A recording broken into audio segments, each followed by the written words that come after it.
రాజధాని అమరావతి ప్రాంతంలో అభివృద్ధి పరుగులు పెడుతుంటే చూసి ఓర్వలేక వైసీపీ సోషల్ మీడియా మళ్లీ దుష్ప్రచారం మొదలుపెట్టింది. గత 5 ఏళ్లు రాజధానిని శ్మశానంగా మార్చి ఇప్పుడు శరవేగంగా జరుగుతున్న నిర్మాణాలను చూసి తట్టుకోలేకపోతున్నారు. తాజాగా బంకింగ్హామ్ కెనాల్ పై నిర్మిస్తున్న స్టీల్ బ్రిడ్జ్ గడ్డర్లు ఒరిగిపోయాయంటూ ఏదో పెద్ద ప్రమాదం జరిగిపోయినట్టు వైసీపీ సోషల్ మీడియా బ్యాచ్ అడ్డగోలు అబద్ధాలతో బురద జల్లే ప్రయత్నం చేస్తుంది. అయితే ఈ ఫేక్ ప్రచారానికి అమరావతి డెవలప్మెంట్ కార్పొరేషన్ ఏడీసీఎల్ గట్టి కౌంటర్ ఇచ్చింది. ఆ వార్తల్లో ఎలాంటి నిజం లేదని పక్కా ఆధారాలతో తేల్చి చెప్పింది.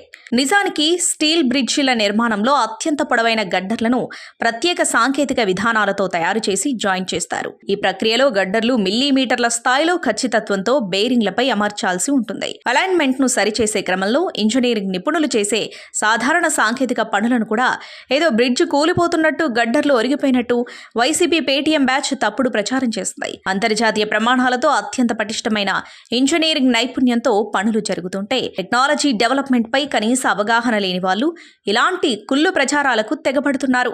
వైసీపీ హయాంలో కట్టిన ఋషికొండ ప్యాలెస్ లాగా గుట్టుచప్పుడు కాకుండా పర్యావరణాన్ని ధ్వంసం చేస్తూ ఇక్కడ పనులు జరగడం లేదు. అన్ని పారదర్శకంగా ఏడీసీఎల్ సిఆర్డీఏ పర్యవేక్షణలో అధికారికంగా సాగుతున్నాయి. గతంలో అమరావతి గ్రాఫిక్స్ అన్న నోళ్లే ఇప్పుడు అక్కడ కళ్ల ముందే లేస్తున్న భారీ నిర్మాణాలను చూసి భయపడుతున్నాయి. 5 ఏళ్లు అమరావతిని నాశనం చేసి ఇప్పుడు జరుగుతున్న ప్రగతిపై అడ్డగోలు అపోహలు సృష్టించాలని చూస్తే ప్రజలు నమ్మే పరిస్థితిలో లేరు. అమరావతి బ్రాండ్ ను దెబ్బతీయాలని చూసే వైసీపీ ఫేక్ ఎత్తుగడలు ఇక సాగవని కూటమి శ్రేణులు గట్టి కౌంటర్ ఇస్తున్నాయి.